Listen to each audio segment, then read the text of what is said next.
Hello students, welcome to my YouTube channel. Today we are going to discuss about adiabatic process or derive PV raised to gamma is equal to C.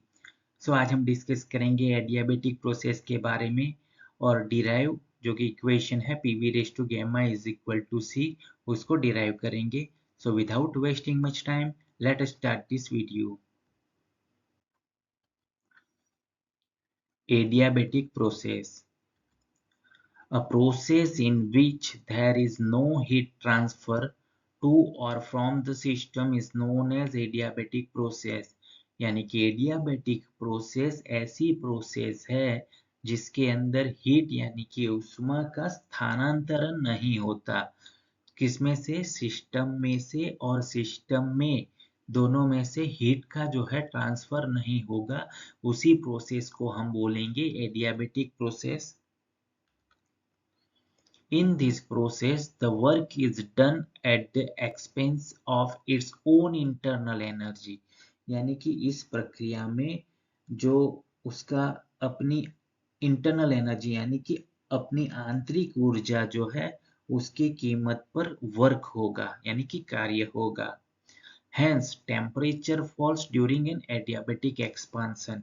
यानी कि इसीलिए adiabatic expansion जब होगा तभी temperature fall यानी कि down होगा, and adiabatic compression process होगा तभी टेम्परेचर राइज यानी कि बढ़ेगा. राइट, तो सिंपल यही याद रखना है कि एडियाबेटिक प्रोसेस में हीट ट्रांसफर नहीं होता है और जो भी वर्क होगा वो कैसे होगा? उसकी खुद की इंटरनल एनर्जी यानी कि आंतरिक ऊर्जा की वजह से होगा.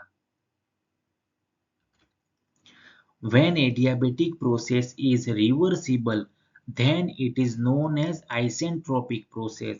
यानी कि एडियाबेटिक प्रोसेस के जिसमें हीट ट्रांसफर नहीं होता है वो अगर रिवर्सिबल प्रोसेस है तो उस प्रोसेस को आइसेंट्रोपिक प्रोसेस कहा जाएगा.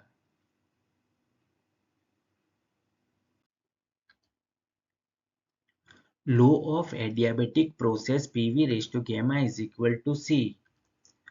First law of thermodynamics dq is equal to du plus dw. यानी कि हमारा फर्स्ट लॉ ऑफ थर्मोडायनेमिक है उसका इक्वेशन है dq is equal to du plus dw. यहाँ पे q यानी कि हीट, q यानी कि इंटरनल एनर्जी एंड w यानी कि work. For an adiabatic process, heat transfer dq is equal to 0. हमने ऑलरेडी पहली स्लाइड में डिस्कस किया कि एडियाबेटिक प्रोसेस क्या होता है कि जिसमें हीट ट्रांसफर नहीं होता है यानी कि हीट ट्रांसफर क्या रहेगा? 0. That's why over here dq is equal to 0.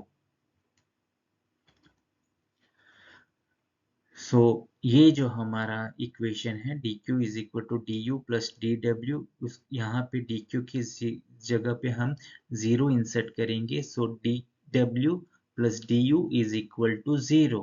Right, अब यहाँ पे हमने लिखा है dw यानी कि pdv. ये एक्चुअली वर्क का फॉर्मूला है. w is equal to pdv plus ये du यानी कि चेंज इन इंटरनल एनर्जी, तो उसका भी इक्वेशन है mcv डेल्टा टी यानी कि mcv dt हम लिख सकते हैं. राइट, तो सिंपल हमने dw की जगह पे लिखा है pdv एंड du इसकी जगह पे लिखा है mcv dt. अब हम ये जो टर्म है उसको अगर फर्दर सिंप्लीफाई करेंगे तो ये जो pdv है इज इक्वल टू यहाँ पे क्या हो जाएगा? ये टर्म है उसको अगर हमने यहाँ पे रखा तो pdv को हम इधर ले जाएंगे तो mcv dt is equal to minus pdv. Right, तो इसको ही हमने फर्दर सिंप्लीफाई किया है तो हम इसको इस तरह से लिख सकते हैं dt is equal to minus pdv upon mcv. Right, ये कहाँ से आया? तो सिंपल आपको याद रखना है यहाँ पे mcv dt है और ये जो है उसको हम यहाँ पे लाएंगे तो माइनस pdv हो जाएगा. उसके बाद हमें क्या करना है? यहाँ हमें मिलेगा mcv dt. तो ये जो mcv है उसको हमने pdv के नीचे यानी कि उसके pdv के अपॉन में लिख दिया. सो ये टर्म बनेगा dt is equal to minus pdv upon mcv, जिसको हम इक्वेशन नंबर 1 देंगे. From characteristics gas equation PV is equal to MRT, यानी कि PV is equal to MRT हमारा गैस इक्वेशन है। डिफरेंशिएटिंग कैरेक्टरिस्टिक गैस इक्वेशन, यानी कि इसको हम डिफरेंशिएट करेंगे तो उस हमें मिलेगा PdV प्लस VdP, यानी कि इसकी जगह पे हम ये लिख सकते हैं PdV plus VdP is equal to MRT की जगह पे हम लिखेंगे MRDT, राइट। तो हमने जो कैरेक्टरिस्टिक्स गैस इक्वेशन है उसको डिफरेंशिएटिंग किया है। सो यहाँ पे भी सेम टर्म, यहाँ पे जो MR है, MR को हमने यहाँ पे PdV प्लस VdP के नीचे रख दिया है।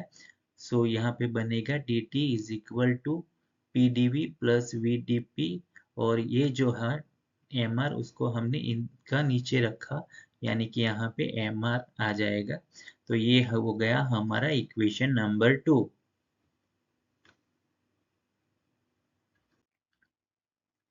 From equation 1 and 2 we get minus PdV upon MCV is equal to PdV plus VdP upon MR, यानी कि ये हमारा इक्वेशन 1 था और ये हमारा इक्वेशन 2 था, राइट। इन दोनों को हमने यहाँ पे इंसर्ट किया है। अब हम फर्दर ये जो इक्वेशन है PdV प्लस VdP, तो यहाँ पे एज इट इज है, और M यहाँ पे भी एज इट इज है, लेकिन R की जगह पे हमने इंसर्ट किया है Cp माइनस CV, राइट। क्योंकि मैंने ये जो है Cp minus CV is equal to R का पूरा डेरिवेशन का वीडियो बनाया है, तो आप वो देख सकते हो किस तरह से डिराइव होता है।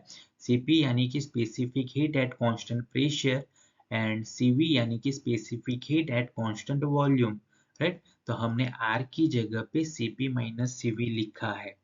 अब हम क्या करेंगे, यहाँ पे जो है माइनस PdV अपॉन MCV, और यहाँ पे हमें जो मिला PdV plus VdP upon MCP minus CV, तो उसके थ्रू हमें मिलेगा Cp minus CV upon CV, यानी कि ये जो Cp माइनस CV है उसको हमने यहाँ पे ला दिया और CV एज इट इज रहेगा।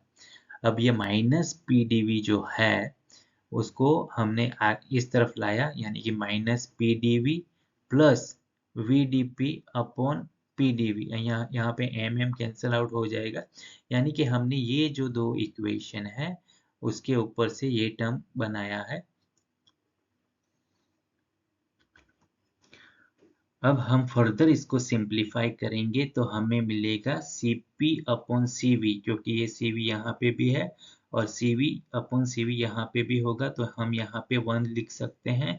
सो Cp upon CV minus 1 is equal to, यहाँ पे अब देखिए यहाँ पे PdV यानी कि माइनस 1 लिखा है और यहाँ पे माइनस है तो यहाँ पे माइनस हो जाएगा। सो VdP अपॉन PdV। सो हमने यहाँ पे कुछ नहीं किया है, सिर्फ उसका सिंप्लीफिकेशन किया है। अब Cp अपॉन CV जिसको हम गैमा लिख सकते हैं, यहाँ पे माइनस माइनस 1 कैंसिल आउट हो जाएगा, और ये जो टर्म है उसको हम इस तरह से भी लिख सकते हैं minus V upon DV into DP upon P।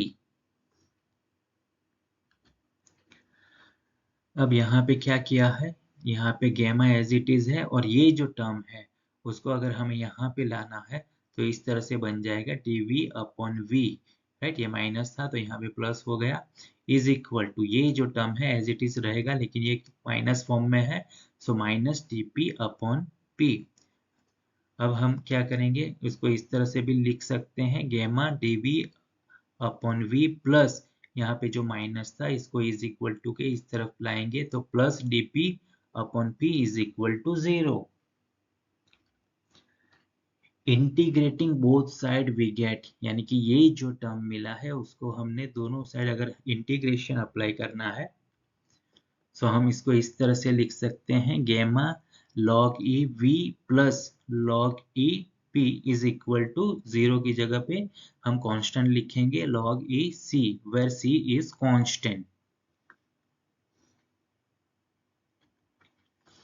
और यहाँ पे आएगा log e pv raise to gamma, तो यहाँ पे देखिए गैमा log e v है तो ये जो गैमा है यहाँ v के ऊपर आएगा, यानी कि v रेज टू गैमा हो जाएगा।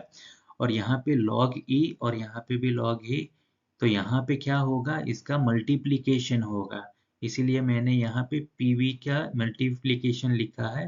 सो log e pv, और v के ऊपर यहाँ पे हमने जो गैमा इंसर्ट किया था वो आ गया। सो यहाँ पे बनेगा log e pv raise to gamma, और यहाँ पे जो कांस्टेंट है इसकी जगह पे log e is equal to constant, यानी कि बेसिकली log e कांस्टेंट कहेंगे। सो यहाँ पे ये दोनों कैंसिल आउट हो जाएगा, तो सिंपल हमें मिलेगा pv raise to gamma is equal to c, जो हमारा बन गया इक्वेशन नंबर 3।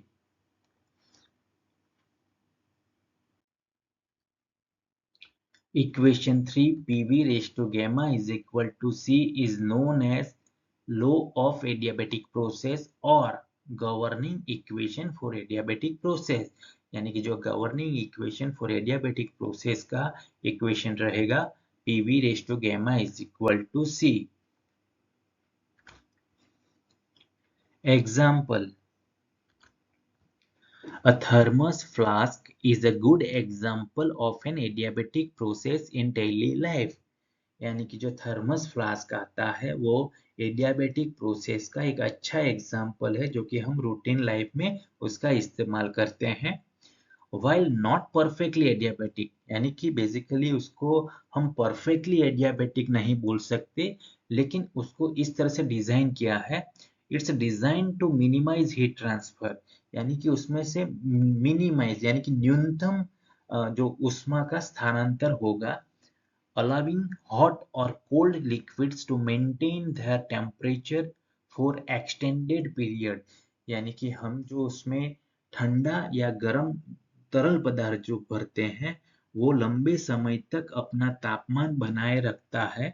क्या इसी तरह से वो डिजाइन किया जाता है, इसके लिए उसको एडियाबेटिक प्रोसेस के तौर पे ले सकते हैं, लेकिन वो basically while not perfectly adiabatic, यानी कि वो हम एज्यूम करेंगे कि वो एक दिन दो दिन वो गर्म रह सकता है, उसके बाद वो ठंडा हो जाता है, इसीलिए यहाँ पे किया गया मेंशन किया है कि वाइल नॉट परफेक्टली एडियाबेटिक, यानी कि उसको हम हालांकि पूरी तरह से एडियाबेटिक नहीं मानेंगे, राइट, लेकिन ये सिंपल हम एग्जांपल के तौर पे कंसीडर कर सकते हैं थर्मस फ्लास्क को as a adiabatic process.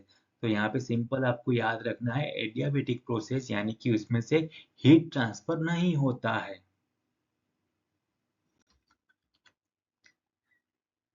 Thank you for watching. Like, comment, share and subscribe to my channel.